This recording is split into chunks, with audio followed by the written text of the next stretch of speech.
Ներքին բովանդակությունն է, այստեղ դասապրոցեսի կազմակերպումն է, այստեղ տեխնոլոգիաների օգտագործումն է, չնայած Wi-Fi-ն չօգտագործել եք, բայց ոչինչ, եւ առարկաները, այսինքն այն առարկաները, որոնք էլ ինչ նոր առարկաներ կարող եք առաջարկել։ Լավ, խոսքը ձեզ։ Ուրեմն ինչպես հայտնի է, մինչև այսօր դպրոցներում լայնորեն կիրառվում են դասապրոցեսի ավանդական տարբերակները, այսինքն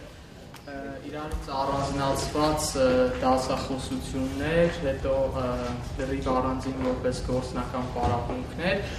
մենք համաձայն ենք, որ դրանք անշուշտ կարևոր են եւ հնարավոր չի կազմակերպել ուսումնական կրթական պրոցեսը առանց այդպիսի դասընթացների, բայց մենք առաջարկում ենք այդ ամենի հետ գերագետ ձևով համատեղել նաև ավելի ժամանակակից, ավելի ինտերակտիվ մեթոդներ դասընթացի դասապրոցեսի անցկացման, որը մի կողմից իրենից ենթադրում է բանավեճ քննարկումներ թեկուզ երեխաների միջև, հետո եւ բացի այդ նաև ուսուցչի ներգրավվածությունը այդ պրոցեսի մեջ որպես աշակերտներին ինչ-որ առումով հավասար անդամ, իհարկե պահպանելով որոշակի սուբորդինացիա, դրա մասին չի խոսքը, ինչ վերաբերում է դասապրոցեսին, հետո դասապրոցեսի մասին ասենք նաև աշակերտների առավելագույն քանակի մասին դասարանում մենք կարծում ենք, որ 10-15-ից ավել արդեն մասշունի կապված նրա հետ, որ յուրաքանչյուր թեկուզ տնային հանձնարարությունների հետ կապված կարող են լինել հարցեր ու ամեն մի աշակերտի մոտ հարցերը լինեն այնպիսին, որ ընդհանուր նպատակահարմար չլինի դասընթացը ծախսել յուրաքանչյուրի անհատական հարցերին պատասխանելու վրա, չնայած մենք կարծում ենք, որ նաև նպատակահարմար կլինի գործնական ընդհանուր պարապմունքներից բացի կազմակերպել մեկական ժամ, թե ենթադրենք 40 րոպե ամեն օր ու ամեն մի օրը այդ 40 րոպեն ենթադրենք 10 րոպեով տրվի աշակերտներին անհատապես եւ ուսուցիչը կարողանա բարձել, թե տվյալ աշակերտը հատկապես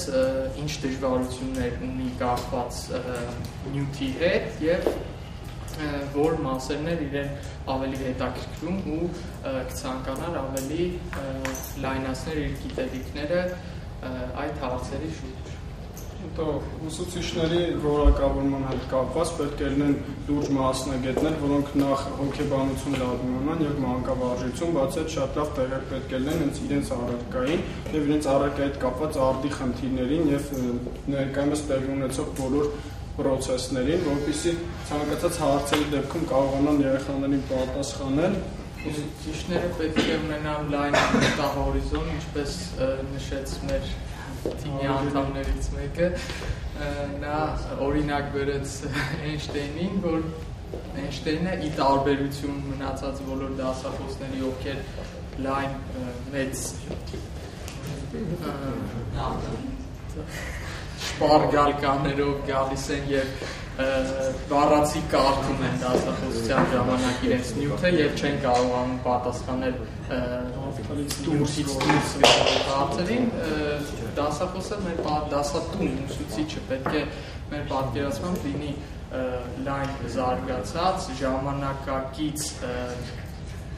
իր առարկային եւ ոչ միայն վերաբերող ժամանակակից գործընթացներին լավատեղյակ, որպեսզի կարողանա պատասխանել հետաքրքրասեր աշակերտների մոտ առաջացած հարցերին։ Հետո մենք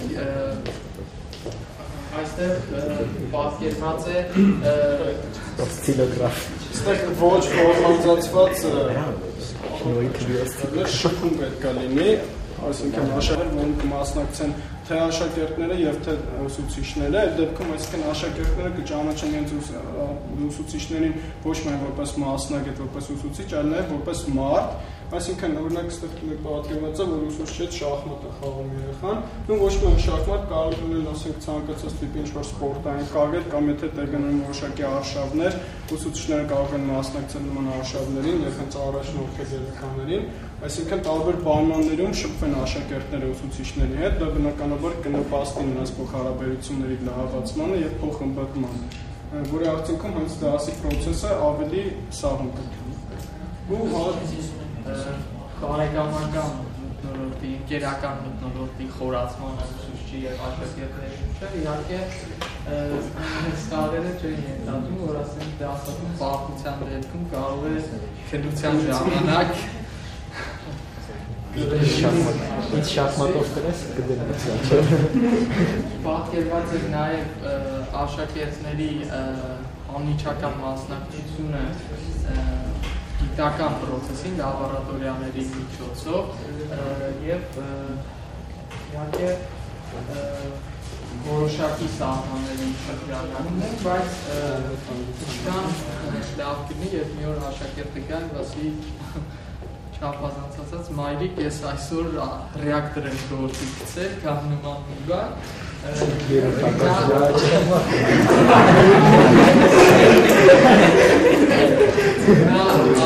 այսով ավելի լավ պատկերացում կկազմի եւ դա իհարկե անչափ ավելի գրավիչ է, քան միայն դասագրքում գրված տեքստը։ Իսկ ինչ վերաբերում է առարկաներին, որոնք այժմ գրված չեն դպրոցական ծրագրերում, մենք մտածեցինք թիմով մի քանի առարկաներ, մասնավորապես ազգի փիլիսոփայության աշխարհակություն, այսինքն փիլիսոփայությունը եւ հոգեբանությունը, որ վերում ճիշտ է դասավանդվում է, բայց շատ ոչ խիստ ձևով եւ ոչ խիստ պահանջներով ուսանողի ներկայացնում, դա որոշակի ադապտացիայի ենթարկելով բերել հասցնել միջնակարգ կրթության սահմաններ, բացի այդ ավելացնել առարկաներ մասնավորապես գիտության պատմությանը վերաբերող եւ ամեն մի աշակերտի համար իր նեղ մասնագիտության հետ կապված ինքը նաեւ իրեն պատմեն, տեղեկացնեն, լուսավորեն, թե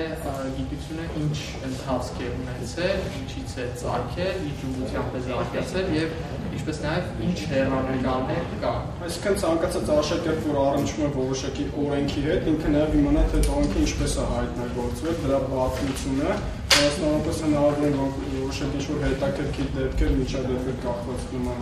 օրենքների եւ փորձերի հետ, եւ դրա իմացությունը ավելի կթանի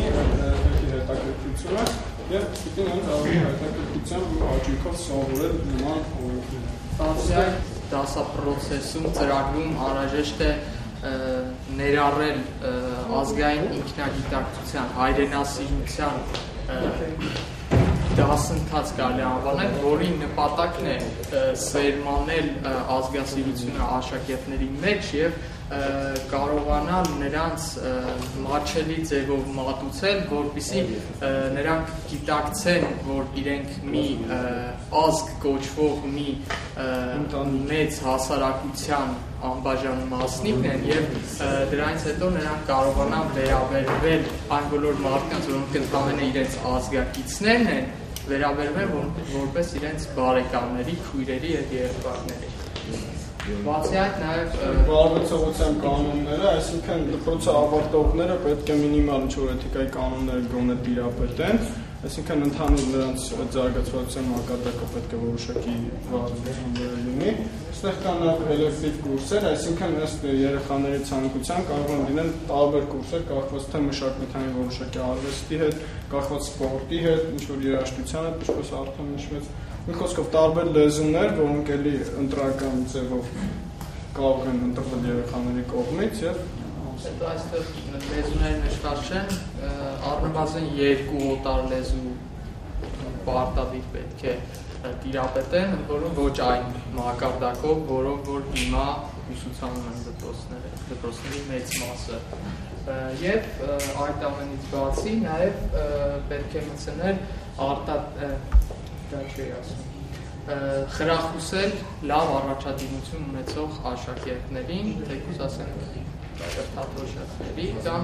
մրցանակների ձևով կամ կազմակերպել մրցույթներ, որտեղ իրենց լավագույնս դրսևորված աշակերտները նույնպես անպայման խրախուսվում են։